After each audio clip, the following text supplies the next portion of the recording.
na noite de hoje. Eu quero saudá-los com a paz que excede todo entendimento da parte do nosso Senhor e Salvador Jesus Cristo. Quero agradecer, pastor Arthur, agradecer a pastora Thalita, essa família querida que já está bem dentro do nosso coração e que nós tanto somos felizes pelo Senhor ter nos aproximado num gesto da sua bondade, e não poderia ser melhor o finalzinho desse ano para nós que esse tempo aqui juntamente com vocês. Muito obrigado pela recepção gentil, calorosa, e obrigado sobretudo por nos darem a oportunidade de participar de uma reunião tão pura, tão singela, tão do Senhor, não é? E isso nos alegra, e já estamos vivendo um revigoramento no Espírito para tudo aquilo que Deus fará no próximo ano. Então a Ele o louvor e a glória. Quantos ainda estão com sede de Deus e com desejo de continuarem ouvindo a sua palavra? Graças a Deus. Quero que você, por favor, abra a sua Bíblia no livro dos Salmos. Deixa eu pedir ao meu amigo que está comandando aí o manto, se você puder abrir o monitor um pouquinho mais aqui para mim, deixar chegar aqui com um pouquinho mais de peso, eu vou te agradecer muitíssimo, graças a Deus. Salmo de número 126. Salmo de número 126. Graças a Deus.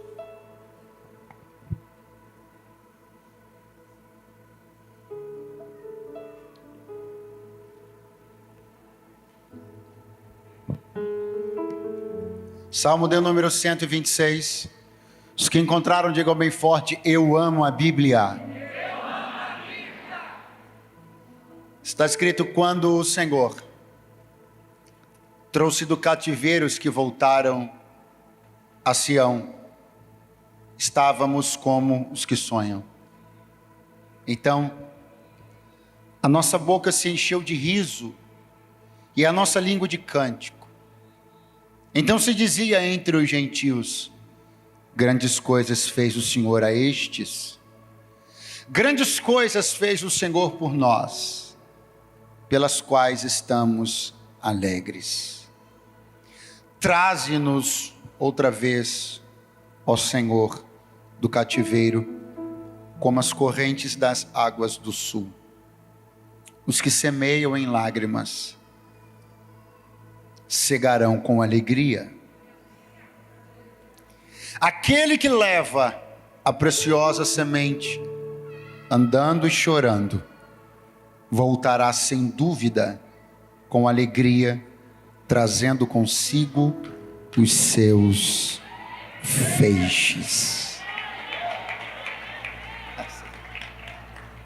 Se você puder, por favor, diga para alguém do seu lado: é sem dúvida. Você pode dizer para umas três, procura alguém ao teu redor.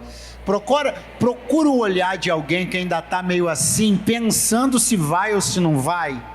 Acha o olhar de alguém que ainda está meio assim: será que vai, será que não vai, será que vira, será que não vira, será que Deus vem, será que Deus responde, será que vai acontecer, será que ainda vai, será que ainda dá tempo, será... Caça o olho de alguém duvidoso, o olho de alguém com tanta incerteza, e fala para ele: é sem dúvida, campeão, sem dúvida. Quantos podem dizer amém por isso esta noite? Graças a Deus. Esse é um salmo belíssimo, Cântico dos Degraus. É um salmo que expressa a alegria do salmista por um feito extraordinário do Senhor. Esse feito é exatamente o retorno do povo de Deus após 70 anos de cativeiro para sua terra de origem, sua terra natal, Jerusalém. É um salmo que celebra uma conquista que já se manifestou. É um salmo que profetiza, que clama pela continuidade destas boas notícias. É um salmo que enaltece o poder do semeador e da semente. É um salmo que enaltece o poder que há em uma lágrima. É um salmo que lembra que a lágrima não é a expressão da tristeza, mas é a forma pelo qual a semente é regada.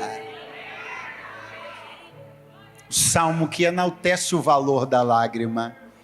Eu quero que você que está me ouvindo nesta noite, belíssima de quarta-feira, e que derramou incontáveis lágrimas durante este ano, quero que você receba uma palavra de Deus. Estas lágrimas têm profundo valor. E você não chorou só por chorar. Você regou uma terra, e a semente que foi regada, sem dúvida, dará um resultado que você espera. Quantos dizem amém esta noite? Quando o Senhor, referindo-se a um tempo específico, quando o Senhor trouxe do cativeiro os que voltaram a Sião, como estávamos, como nos sentíamos, como nos víamos quando Deus fez isso? Diz o salmista: estávamos como os que sonham. Repita comigo: estávamos como os que sonham. A única forma de você fazer uma comparação é se você conhecer os elementos que estão sendo comparados. Eu não posso comparar duas coisas se só conheço uma delas.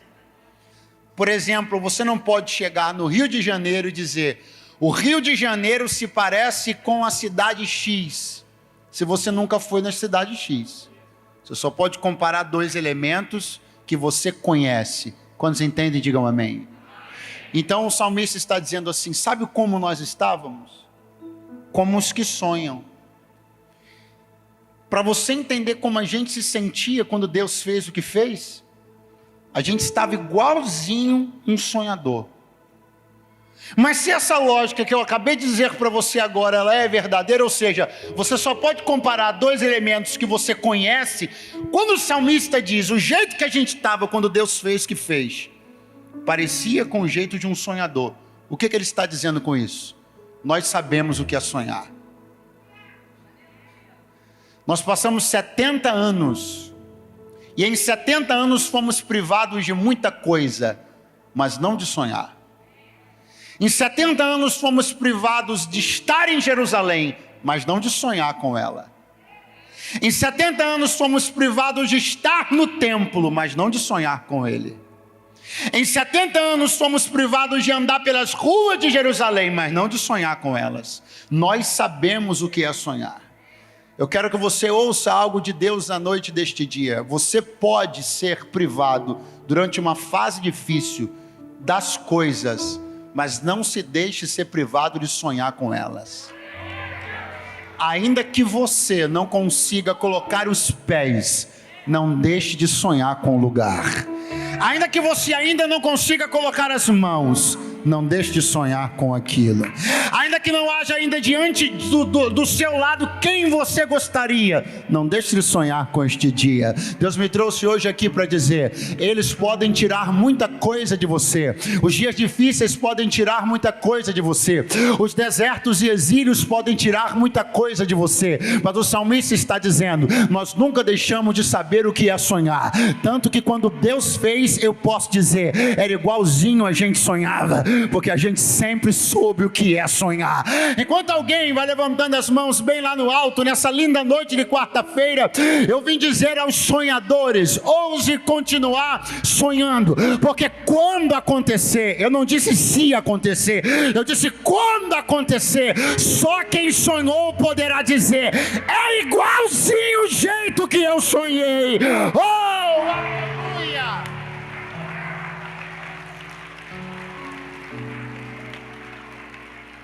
Por que é que o salmista pode dizer, isso parece um sonho? Porque ele sabe o que é sonhar. Existem algumas pessoas que quando acontecem grandes coisas na vida delas, elas nem conseguem entender o que é aquilo e o que aquilo significa. Por que não? Porque nunca sonharam com aquilo.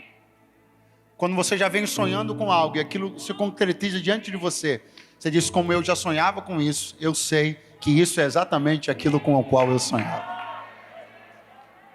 Quando o Senhor nos fez voltar do cativeiro, vou dizer para você, leitor da Bíblia, como nós estávamos. Estávamos como os que sonham. Porque a gente sabe muito bem o que é sonhar. Então a nossa boca se encheu de riso. E nossa língua de júbilo, de cântico. A nossa boca se encheu de riso. Sem dúvida alguma, os filhos de Israel, durante o período de cativeiro, sofreram privações de muitas coisas. Mas não há relatos, eu disse que não há, muito fraco, eu disse que não há relatos de que tenha faltado para Israel no cativeiro nem comida e nem água. Não há relato algum sobre isso. Não há nenhum relato de que a boca deles tenha ficado vazia, nem de comida e nem de água. É por isso que existe tanto significado naquilo que o salmista está dizendo. A nossa boca se encheu de riso. Porque o que faltava para nós não era comida e nem água, era sorriso. Muitas vezes alguém não entende o valor de um sorriso, porque pensa que tudo na vida é comida e água.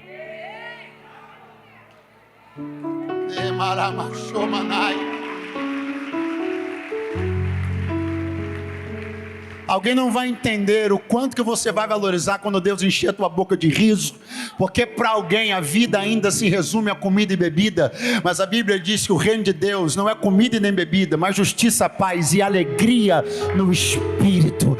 Alguém ainda não está entendendo porque você, mesmo tendo comida, bebida, porta aberta, emprego, porque ainda você chora, porque ainda você se sente tão inquieto, porque o sorriso ainda não chegou na tua boca, porque ainda não encheu a tua boca de alegria, a tua boca de sorriso. Mas quando isto acontecer, assim diz o Senhor, procure alguém que entende o que é ter uma boca com comida e água, mas sabe o que é ter uma boca vazia de sorriso, porque somente estas pessoas vão entender o valor do sorriso que você vai dar. Eu estou profetizando o tempo das maiores gargalhadas da sua vida. Eu estou profetizando sorrisos largos. Eu estou profetizando gargalhadas altas. Eu estou profetizando as mais belas fotos que você já tirou. Eu estou profetizando que você vai rolar no chão de tanto rir. Ai!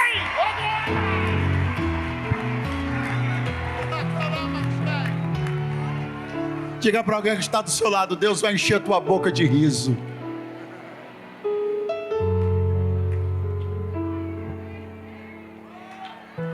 Eu tenho uma coisa para dizer para você, não fique dando ideia para essas pessoas chatas.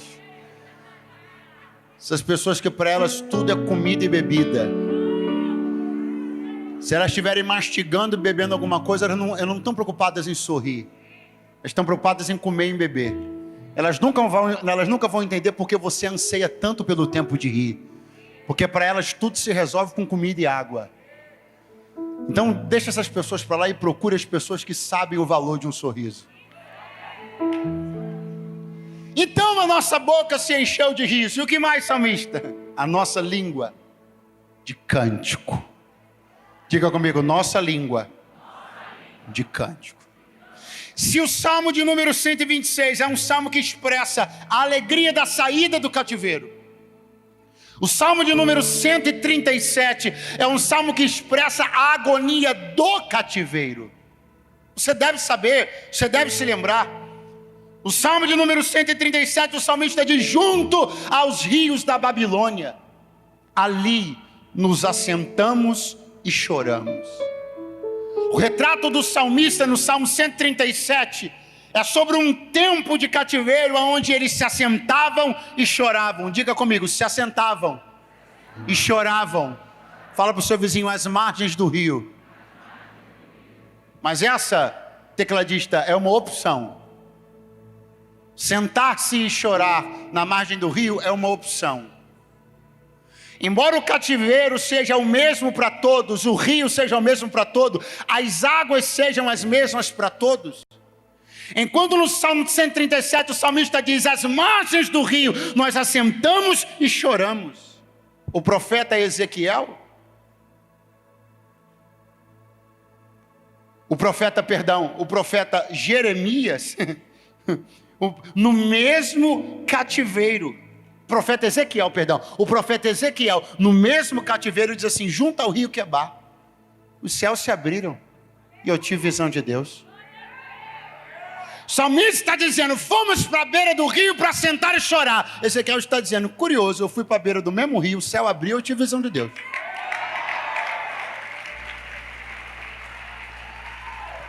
Sentar e chorar é uma opção. Levantar os olhos e ver o céu aberto é uma opção melhor. Sentar e chorar é uma opção. Ter visões de Deus é uma opção melhor. Assim te diz o Senhor: a água é a mesma, o rio é o mesmo, o cativeiro é o mesmo, a dor é a mesma, a pressão é a mesma, a dificuldade é a mesma. Uns se assentam e choram, outros veem céus abertos e têm visões de Deus. Esse cativeiro, esse deserto, esse tempo pelo qual você está passando não será de estagnação e tristeza, mas de revelação de novas possibilidades. Alguém ainda está aqui esta noite? Oh, glória a Deus. Veja o contraponto. O Salmo 137, o salmista diz: nos assentamos e choramos. No Salmo de número 126, o salmista diz: aquele que leva a preciosa semente, andando e chorando. O 137 diz: sentado e chorando. O 126 diz: andando e chorando. Nos dois salmos existe o verbo chorar. Só que no Salmo 137 o verbo chorar está acompanhado pelo verbo sentar. No 126 o verbo chorar está acompanhado pelo verbo andar. Ou seja, a única coisa que não muda é o choro. O que muda é se você chora sentado ou chora andando. Por favor, diga para alguém que está do seu lado: o choro, a parte do choro não muda. O que muda é se você senta e chora, ou levanta e mesmo chorando continua caminhando. Oh, aleluia!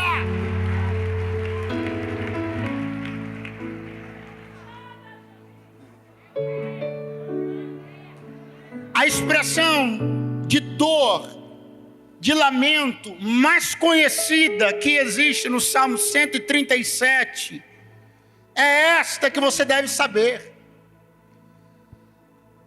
O salmista diz que as harpas foram dependuradas no salgueiro. Repita comigo: harpas, muito fraco, harpas dependuradas nos salgueiros. Quem já ouviu falar sobre isso aqui? Quem já ouviu falar sobre isso? É uma das coisas mais conhecidas a respeito da expressão de dor, da expressão de tristeza do povo de Deus durante o cativeiro. Eles pegavam as harpas, aquele instrumento, pegavam as harpas e penduravam nos salgueiros. O salgueiro é uma árvore.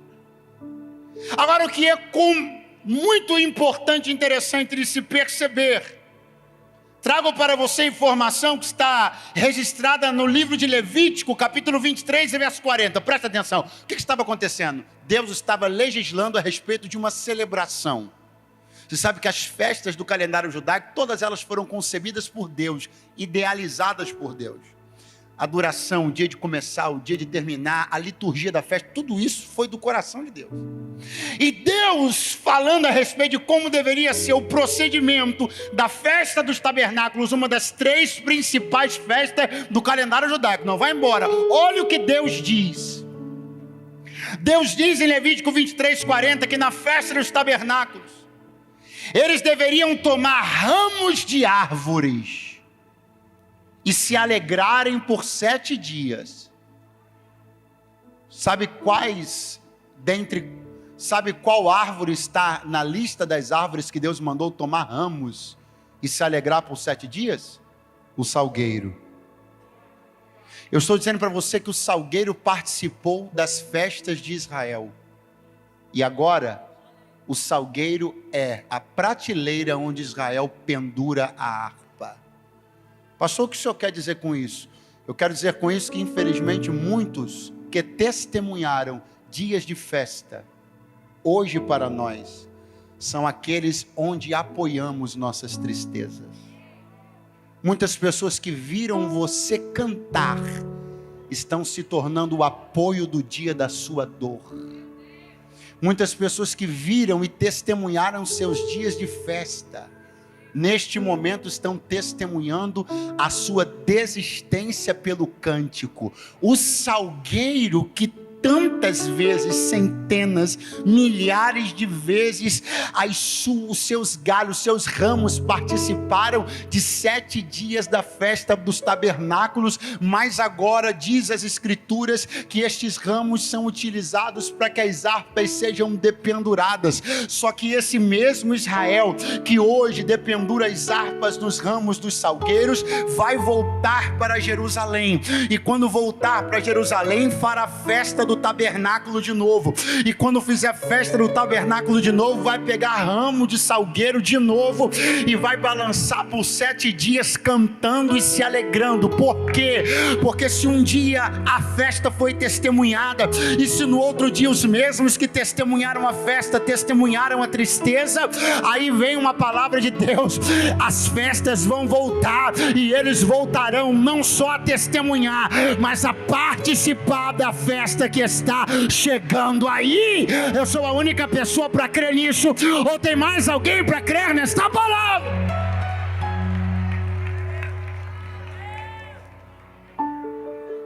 O que a harpa na mão de Davi fazia? O espírito mau de dentro de Saul ser expulso. O que a harpa nas mãos do tangedor convocado por Eliseu fez? Trouxe o Espírito de Deus e a sua revelação. Nas mãos de Davi, espíritos imundos saem. Nas mãos dos tangedores, a presença de Deus vem. Mas dependurado nos salgueiros, quem faz a música é o vento. Eu quero que você abra o seu coração para entender uma coisa que Deus falou comigo. O lugar da harpa é na sua mão. Porque enquanto a harpa está na sua mão, você compõe a canção. Mas quando você pega a harpa e coloca ela no salgueiro, o compositor passa a ser o vento. Quem está compondo a trilha sonora da sua vida? Você ou o vento que você está passando? Quem é que está tendo autoridade de dizer qual é a música que toca na tua história? É você ou é o vento que você está passando? Você tem que tirar a harpa do salgueiro para que a autoridade da regência do teu coral saia da mão do vento e volte para a sua mão. Não é o vento quem diz como você acorda, nem como você levanta. Não são os ventos da vida que ditam o ritmo da sua história. Não são os ventos que fazem com que você passe um Natal melhor ou pior. Os ventos não são os nossos compositores. Os ventos são compositores cruéis. Criam músicas que assustam e fazem pensar que os dias bons nunca vão voltar. É por isso que eu venho revestido da autoridade de Deus para dizer: arranque a harpa do salgueiro e tome ela nas mãos de novo, porque não é o vento que vai compor a trilha sonora da tua vida.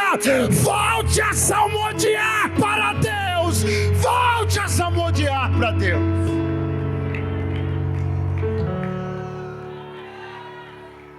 Você não percebeu ainda, mas quando você é perguntado sobre como está a vida, a música que o vento toca está tão alta que você já não tem mais uma fala de esperança na boca. Quando alguém te pergunta como estão seus planos para o próximo ano, o salgueiro está tocando uma música tão alta de desesperança. O vento está ditando tanto ritmo que não é possível sair da sua boca uma única palavra que projete expectativa boa sobre o próximo ano. E por que isso está acontecendo? Porque o vento é um compositor cruel. Você tem que tirar a harpa do domínio dele o mais rapidamente possível. Se alguém tem fé comigo, estende a mão direita para o céu, estende a mão direita com o céu. Pega essa, fecha a mãozinha e pega essa harpa que está no salgueiro. Pega ela, tira do vento a autoridade de dizer se vai dar certo ou não. Tira do vento a autoridade de fazer teu culto bom ou ruim. Tira do vento a autoridade de direcionar o tipo de palavra que sai da tua boca. Tira do vento vento a regência do teu coro, tira do vento a composição da tua história, faça a tua música, porque a harpa na mão de crente, diabo foge, o Espírito vem, a harpa na mão de crente.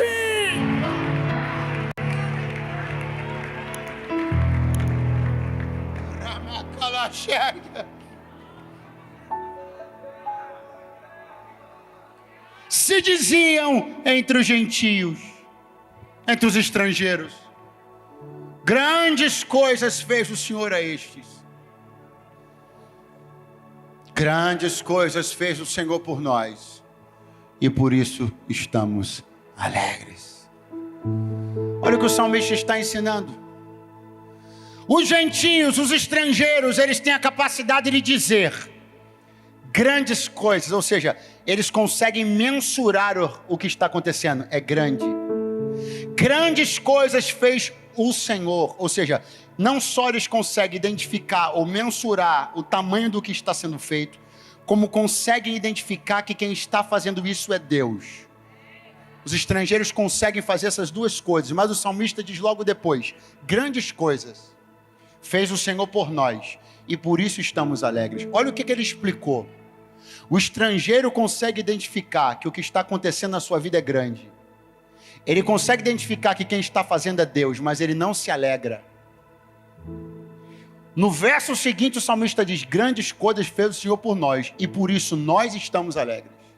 Não espere dos estrangeiros nada além dessas duas coisas: identificar que é grande e saber quem foi que fez. Se alegrar. Se você ficar esperando eles se alegrarem para você se alegrar depois, senta para você não ficar cansado. Eles vão conseguir enxergar que é grande, vão conseguir entender que foi Deus que fez, mas não espere que eles se alegrem. Eles não vão se alegrar. Quem é que vai se alegrar? Aqueles que vão dizer: grandes coisas fez o Senhor por nós, e por isso nós estamos alegres. A alegria, portanto, não é uma alegria infundada. A alegria, portanto, não é vazia de significado nem de sentido. Não é uma alegria frenética, não é uma alegria ilógica. A alegria tem razão. O salmista está dizendo: nós estamos alegres porque Deus fez grandes coisas por nós. Não é uma alegria hipnótica, não é uma alegria robótica, é a alegria de quem sabe aquilo que Deus fez. Quem é que sabe o que Deus fez? Erga a mão para o céu, solte o brado de vitória mais poderoso que você puder dar. Aleluia. Atenção para essa parte da fala do salmista, porque ela é dirigida a Deus. O verso de número 4, o salmista diz: traze-nos outra vez, ó Senhor. Repita comigo: traze-nos outra vez, ó Senhor, do cativeiro. Repare que no verso 1 ele diz: quando o Senhor nos trouxe de volta. No verso 1 ele diz: quando o Senhor nos trouxe. Então isso é uma coisa que já aconteceu. Aí no verso 4 ele diz: traze-nos outra vez. Aí você fica confuso: peraí, já trouxe ou não trouxe?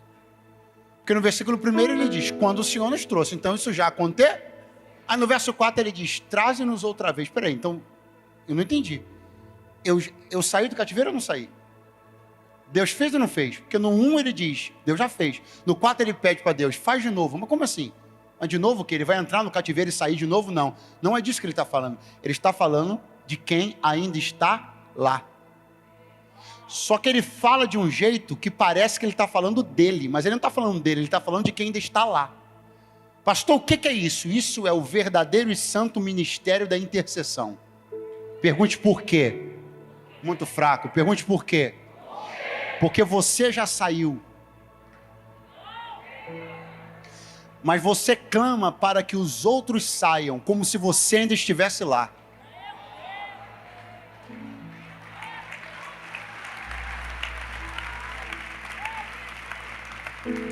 Bota a mão no ombro de alguém e diga: intercessão é isso.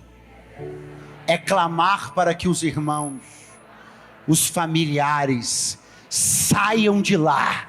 Como se você, que já saiu, ainda estivesse lá. Eu estou clamando que você vai clamar, eu estou profetizando que você vai clamar com tanta compaixão e com tanta misericórdia por aqueles que ainda não voltaram no cativeiro, como se você mesmo ainda estivesse lá. O verdadeiro sentido do que é a compaixão vai tomar o teu coração, vai arrebatar a tua alma. Eu estou profetizando que um tempo de orações tão sensíveis, de clamores tão poderosos, vai tomar o teu quarto, que quando você fechar a porta, alguém vai parar e vai dizer: peraí, ele está preso. Alguém vai dizer: não, ele já está solto, mas está orando por alguém, como se ele ainda estivesse preso. E desse jeito, alguém levante a mão para receber. Deste jeito, não vai ter como Deus não entrar, porque quando eu tenho a capacidade de orar pela libertação de alguém, como se eu ainda estivesse preso, Deus vai lá. Deus vai. Eu preciso de alguém para crer nisso. Deus vai lá. Glória.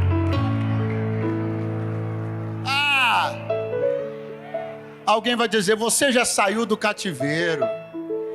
Alguém vai dizer: o negócio para você já virou. Vive tua vida. Alguém vai dizer: a porta para você já abriu. Aproveita a tua vida. Você vai dizer: ainda tem gente lá. Enquanto ainda tiver gente lá, eu vou clamar como se eu ainda estivesse lá. Alguém vai dizer: você é muito bobo, você é muito tolo, você está perdendo tempo da tua vida, clamando, chorando aí, regando terra com lágrimas. Não precisa de... Vai viver o que você já conquistou, vai usufruir do dinheiro, vai usufruir dos bens, vai usufruir da porta. Você está fazendo campanha de oração. Não espere que essas pessoas entendam o que é intercessão. Só quem já esteve lá e Deus tirou tem a capacidade de clamar com intensidade, porque sabe o que é estar. Não espere que eles entendam. Eles vão pensar que você está perdendo tempo, onde você podia estar usufruindo da vida, está clamando por outros que não estão no mesmo lugar que você. Mas isso é intercessão verdadeira, pura, santa, fiel, honesta e agradável diante de Deus. E é por isso que eu profetizo: do mesmo jeito que Deus tirou você, Ele vai tirar todo mundo que ainda está lá. Quem acredita nisso, diga glória a Deus.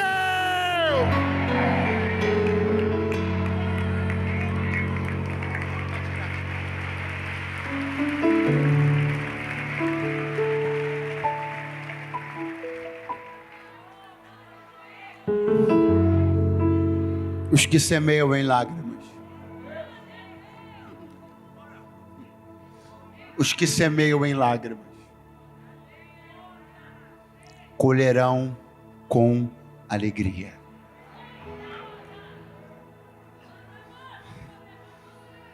Eu preciso parar e pensar na cena de alguém semeando em lágrimas, semeando em lágrimas, semeando em lágrimas, sem talvez entender que semear em lágrimas também é semear as lágrimas.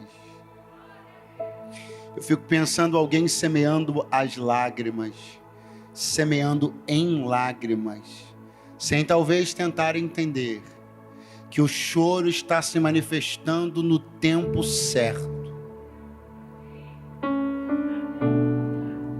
Porque se as lágrimas regam a terra, não há tempo melhor para chorar do que no tempo da semeadura. Quando você for colher, você não precisa regar. É por isso que quando você colhe, você sorri, não chora. Mas enquanto você planta, você chora.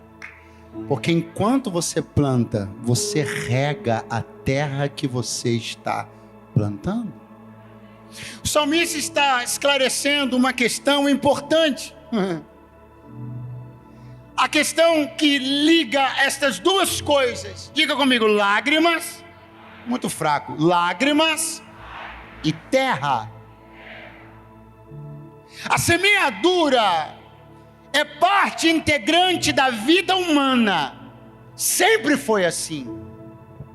É uma atividade que começou no início de tudo e só vai terminar quando tudo acabar. A semeadura começou quando a terra começou, e a semeadura só vai acabar quando a terra acabar. Muita atenção ao que eu vou lhe dizer agora. Pare e pense.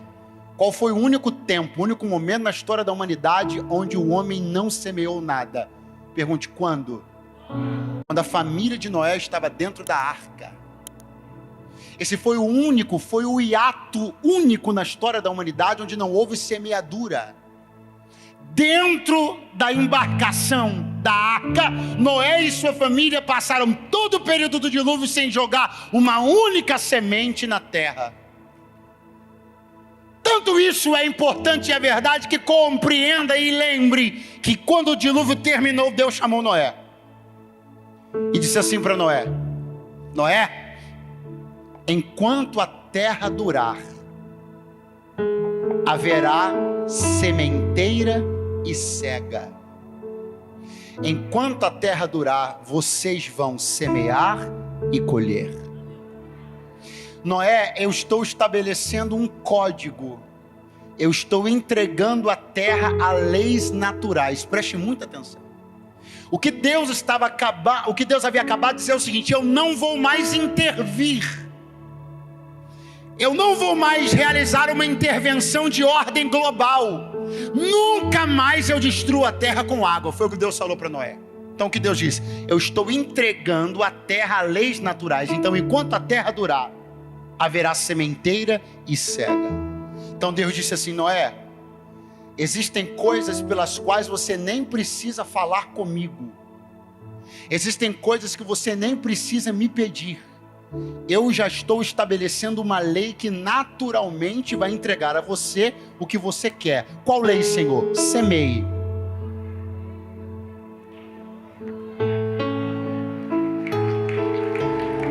Se você semear, você vai colher. Agora, por favor, pergunte para mim: até quando? Muito fraco. Até quando? Até quando a terra durar. Você precisa entender que essas três coisas estão ligadas: a terra, a semeadura e as lágrimas. Essas três coisas estão ligadas e elas permanecerão juntas até que a terra acabe. Quando a terra acabar, a semeadura acaba. Quando a semeadura acabar, a lágrima acaba. Pastor, me prove o que o senhor está falando. Provo. 2 versos lindos que falam sobre o fim das lágrimas. Adivinhe para quando, para que tempo esses 2 textos bíblicos falam do fim das lágrimas? Depois que a terra acabar, lá no céu. Vou relembrar você. Isaías capítulo 25 e verso 8. Apocalipse capítulo 21 e verso 4. Os 2 textos falam da perspectiva do céu. Na perspectiva eterna, Isaías profetiza que as lágrimas serão enxugadas do rosto. Apocalipse profetiza: as lágrimas serão enxugadas dos olhos. Pergunte quando? Lá no céu. É interessante que tanto Isaías como Apocalipse anunciam primeiro, ou seja, antes de que as lágrimas acabem, eles anunciam uma vitória sobre alguém. Pergunte quem? A morte. Não é por acaso que Deus diz: primeiro eu acabo com a morte, depois acabo com as lágrimas. Porque se Deus acabasse com as lágrimas, se Deus dissesse que vai acabar com as lágrimas, a morte continuasse, não teria sentido. Porque toda vez que há morte, há lágrima. Então Deus diz: eu estou garantindo que a lágrima vai acabar, porque eu mesmo vou acabar com a morte. Agora muita atenção, porque você precisa entender que isso tudo está prometido para lá. Para lá para onde? Para o céu. Por quê? Porque lá a terra não terá durado mais. Se Deus disse para Noé: enquanto a terra durar, haverá sementeira e cega, então se tem terra, tem sementeira. Se tem sementeira, tem lágrima. Então os 3 caminham juntos e os 3 terminam juntos. Quando a terra acabar e só tiver céu, não vai ter mais semeadura e nem colheita. E não haverá mais necessidade de ter lágrima alguma. Pastor, o senhor está dizendo o quê? Eu estou dizendo que está chegando um dia onde você não precisará semear mais coisa alguma, porque a terra já não haverá mais, e só haverá os céus dos céus de Deus.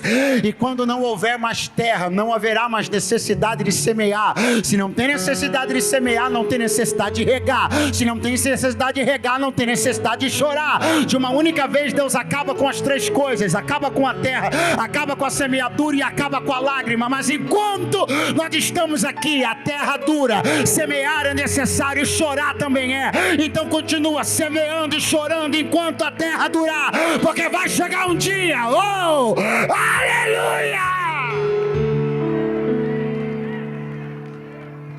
Repare que Isaías fala, ele vai enxugar do rosto. Quais são as lágrimas que vêm parar no rosto? Fala para o seu vizinho: as que já rolaram. Então o que Isaías está dizendo é o seguinte: Deus vai enxugar todas as lágrimas que já rolaram. Mas Apocalipse não fala sobre enxugar a lágrima do rosto. Apocalipse fala sobre enxugar a lágrima do olho. Enxugar a lágrima do olho não é sobre enxugar a lágrima que já rolou. Enxugar a lágrima do olho é garantir que você não precisa mais de lágrima. Pastor, o que o senhor quer profetizar? Não, eu estou dizendo que quando Apocalipse diz que ele enxugará dos olhos a lágrima, significa que Deus aposentará a lágrima por tempo de serviço. Deus vai dizer, enxugar a lágrima do olho significa retirar, não tem mais necessidade. Eu estou tirando dos olhos a lágrima. Eu enxugo as que já rolaram e enxugo as que você ainda poderia rolar, porque não vai chorar mais. A lágrima já cumpriu sua função. Eu estou aposentando ela por tempo de serviço. Acabou o serviço da lágrima.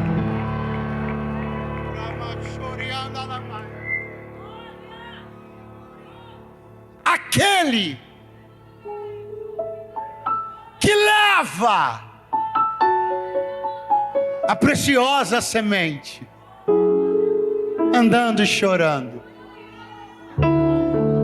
voltará sem dúvida, trazendo consigo seus feixes.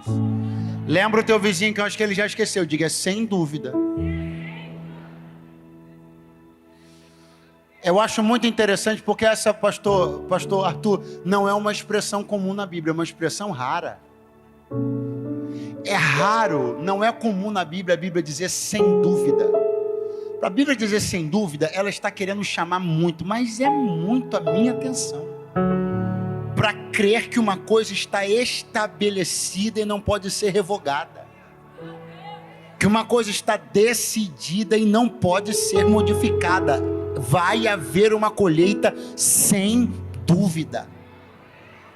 Diga comigo, não há dúvida sobre a colheita. Diga, mas há uma dúvida nesse salmo. Que isso, pastor? Qual é a dúvida que há no salmo? O versículo começa dizendo, aquele. Essa é a dúvida. Quem é aquele? Aquele não é uma indicação precisa. Aquele não tem nome, aquele não tem RG, aquele não tem CPF. Aquele é a dúvida do salmo.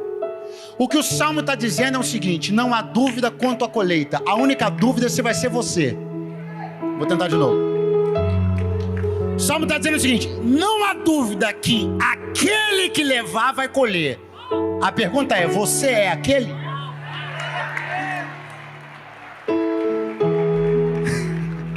Se alguém puder levantar a mão, essa seria uma boa hora. Que haverá colheita, não há dúvida. A única dúvida é se você é aquele que leva a preciosa semente ou não. Mas eu não vim falar aqueles que não são aquele. Eu vim falar aqueles que são exatamente aquele que leva. Aquele que leva. Levante a mão e diga: aquele que leva a preciosa semente. Bata no peito e diga: sou eu, sou eu, sou eu sou aquele.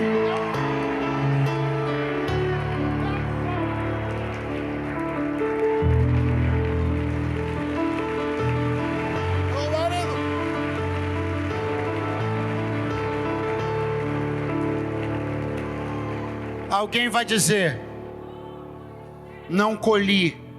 Você vai dizer: você não foi aquele. Alguém vai dizer: para mim esse negócio não deu certo. Você vai olhar e vai dizer: é porque você não foi aquele. Porque aquele que leva, andando e chorando, sem dúvida volta. Então, se não voltar com feixe, é porque não foi aquele. Se não voltar com resultado, é porque não teve coragem de levar. Se não voltar com resultado, é porque em vez de andar e chorar, sentou e chorou. Porque se tu és aquele, sem dúvida tu voltarás trazendo. Oh, aleluia!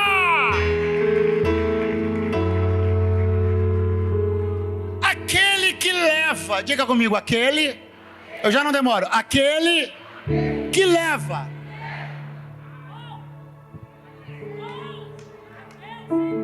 Eu vou pegar essa toalhinha aqui para mostrar que está muito claro. Quem está levando quem aqui? Quem está levando quem? Está claro isso para você? Está claro? Ok. Eu estou levando a toalha, está muito claro. Só me está dizendo aquele que leva a preciosa semente. O que está muito claro? Que é ele que leva ela. Está claro ou não está? Está claro, hein? Só tem um detalhe, hein? Em se tratando de semente, tem dia que você leva ela, mas tem dia que é ela que te leva. Em se tratando dessa toalha, sou eu sempre que levo, mas em se tratando de semente, tem dia que eu chego aqui e eu digo assim: rapaz, não foi eu que vim trazendo ela não.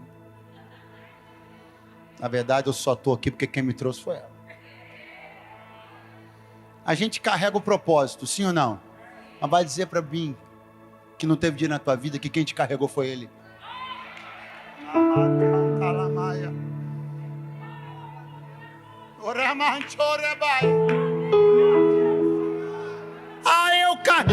Eu carrego esse ministério, glória a Deus. Vai dizer para mim que não teve dia que você só chegou aqui carregado por ele. As coisas de Deus são assim, tem dias que elas estão nos nossos braços, tem dias que a gente que está nos braços dela. E graças a Deus por isso. Porque tem dia que eu levo a semente, tem dia que a semente me leva. Tem dia que eu levo esse ministério, tem dia que quem me carrega é ele. Tem dia que eu pego essa missão e levo ela, mas tem dia que eu só levanto da cama porque quem me tira é ela. A preciosa semente é levada, mas também leva, conduz, mas também é conduzida. A preciosa semente é aquela que dá a razão do caminho, o endereço do destino. A preciosa semente é quem aponta para onde eu estou indo, determina a rota. A preciosa semente é minha bússola, meu orientador, meu localizador. A preciosa semente dá sentido e significado para a jornada. Quem me olha e vê a preciosa semente sabe o que eu estou fazendo, quem eu sou, o que eu deixei e para onde eu estou indo. Essa semente não é qualquer coisa, é por isso que ela está acompanhada de uma palavra, ela é preciosa. Então não tenha dúvida, no dia que você mal aguentar se levantar para levar a semente, creia que nesse dia ela te diz: deixa que hoje eu te levo, deixa que hoje eu te levo.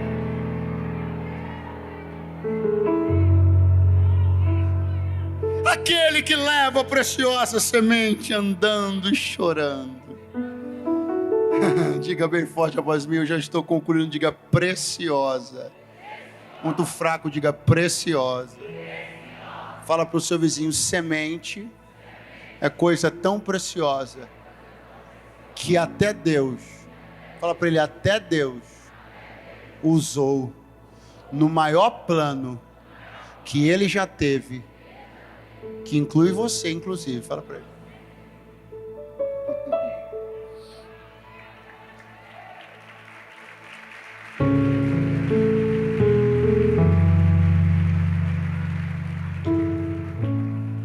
onde o Senhor gostaria de nos levar? Eu gostaria de levar você lá para o Éden. Gostaria que a gente fosse junto lá para o cenário da queda do homem. Gostaria que você chegasse bem aqui comigo e observasse Adão, Eva, a serpente e Deus. E Deus disse uma coisa para Eva e para a serpente: eu porei inimizade entre a tua semente, serpente, e a semente da mulher. Mas a tua semente, serpente, ferirá o calcanhar da semente dela. Mas a semente dela esmagará a tua cabeça.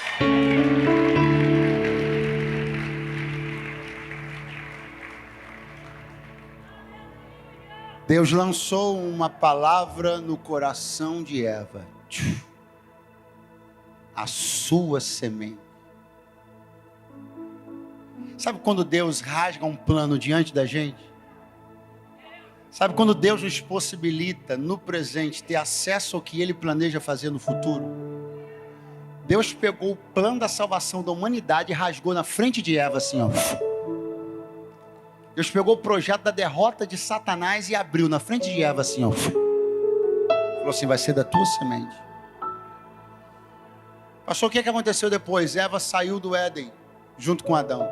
E depois ela engravidou. 2 meninos ela teve. Diga comigo: Caim e Abel.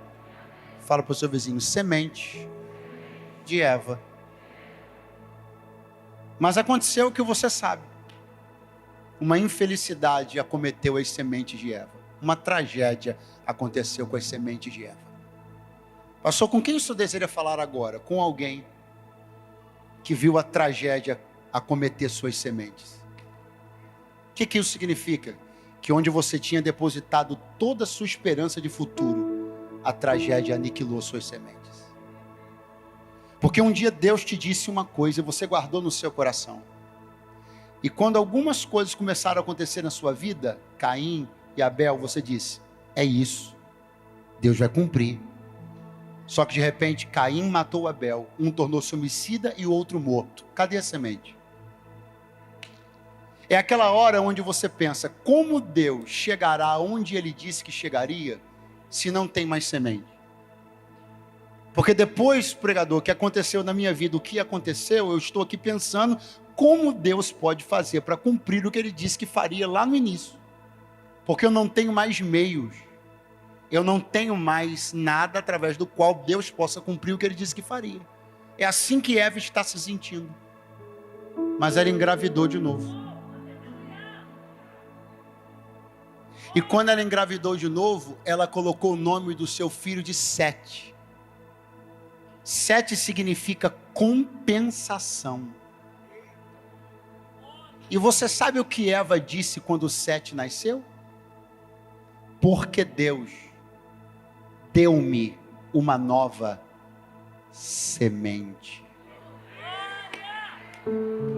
Se você puder estender a mão para a vida de alguém que está do teu lado agora e dizer para ele: você acha que Deus foi surpreendido pela morte daquela tua semente? Você acha que Deus está sem saber o que fazer depois que aconteceu aquilo na tua família?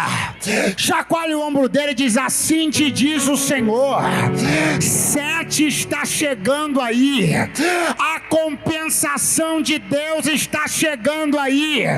Você não vai ficar sem semente. Se Ele disse, Ele vai cumprir. Se Ele prometeu, Ele garante. Teu projeto frustrou, mas o dele não. Uma nova semente está chegando aí.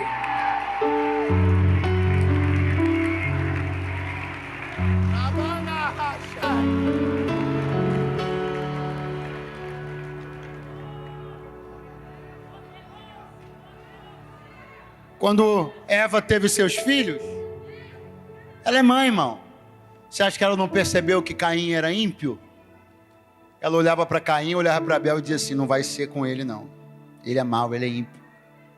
Então ela olhava para Abel e ela ouvia Deus dizer assim: da tua semente vai vir um que vai esmagar a cabeça da serpente. Ela olhava para Abel e dizia: é ele, é dele.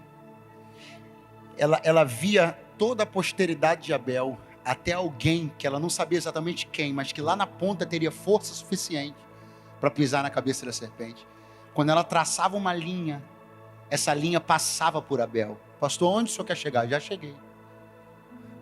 Toda vez que você traçou um plano, teu plano sempre passou por alguém, ou por alguma coisa, que você acreditava que através dela iria acontecer o que Deus disse que aconteceria. Só que quando Abel morreu, Eva se perguntou: como eu chego lá, se não tem mais ninguém aqui? Só que Eva olhava essa linha passando por Abel, mas quando Deus olhava a linha, Deus não olhava passando por Abel, Deus olhava passando por Sete. Pastor, onde o senhor quer chegar? Não, eu já cheguei.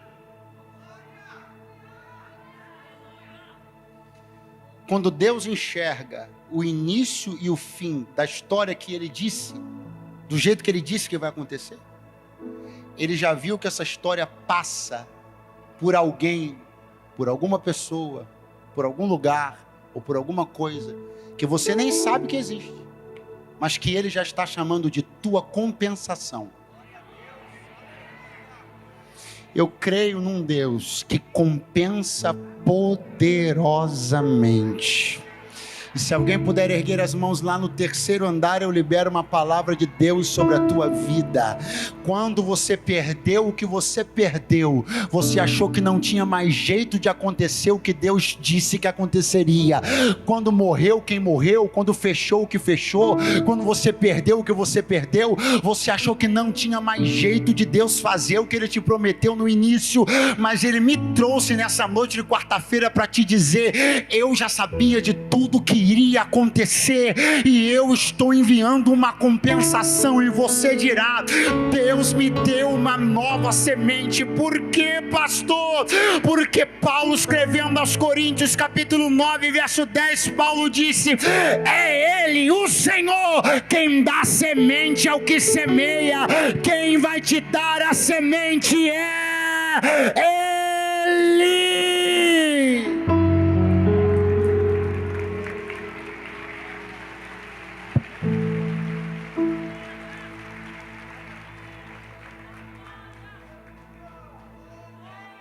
Aquele eu encerro que leva a preciosa semente, andando e chorando, voltará. Voltar. O que o salmista está dizendo? Você pega a semente, sai de um lugar, andando e chorando, planta, colhe, e depois volta. Não. Eu vou pegar esses feixes e vou partir. Não, você vai voltar. Eu vou pegar esses feixes e vou para um lugar que não me lembre as lágrimas. Não, você vai voltar. Eu vou pegar esses feixes e vou sumir. Você vai voltar. Porque não faz sentido pegar os feixes e partir para um lugar onde as pessoas vejam feixes e mais nada. Você tem que pegar os feixes e voltar. Pergunte para onde? Para quem viu as lágrimas.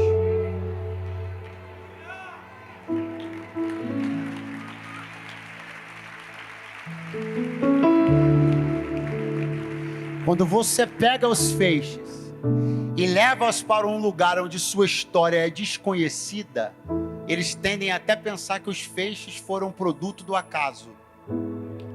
Eles pensam até que seus resultados foram um golpe de sorte. Mas quando você pega os feixes e volta para o lugar de onde você começou a semear as lágrimas, aquelas pessoas, por conhecerem a sua história, elas dão outro nível de valorização e significado para os seus resultados. O melhor lugar para você dividir as suas conquistas é no lugar onde as pessoas viram as suas lágrimas. É por isso que eu estou profetizando que você não vai pegar os resultados e partir. Você vai pegar os resultados e trazê-los para que todos nós festejemos juntos na presença do Senhor. Quantos estão me ouvindo nesta noite? Podem abrir a boca e dar o glória a Deus mais poderoso que já deram em suas vidas.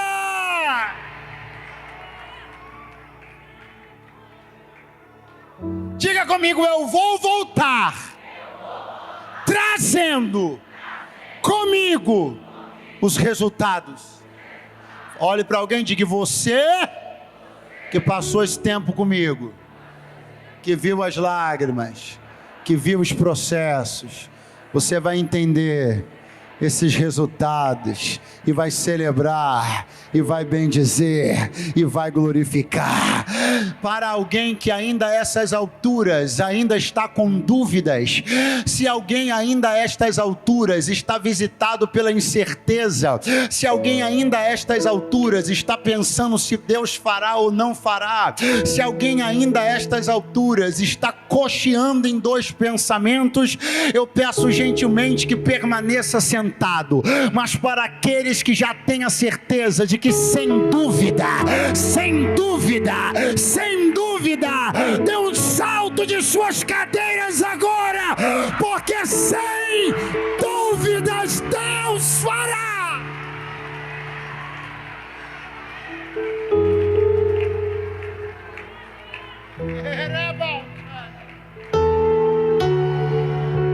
Sem dúvidas Deus fará. Sem dúvidas Ele te responderá. Sem dúvida terá valido a pena cada lágrima que você chorou. Sem dúvida os resultados compensarão o tempo da dor. Sem dúvida os sorrisos excederão as lágrimas. Sem dúvida o cântico voltará para tua boca.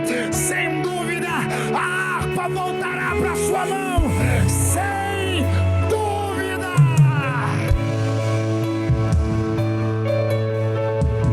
Neste ambiente não cabem dúvidas.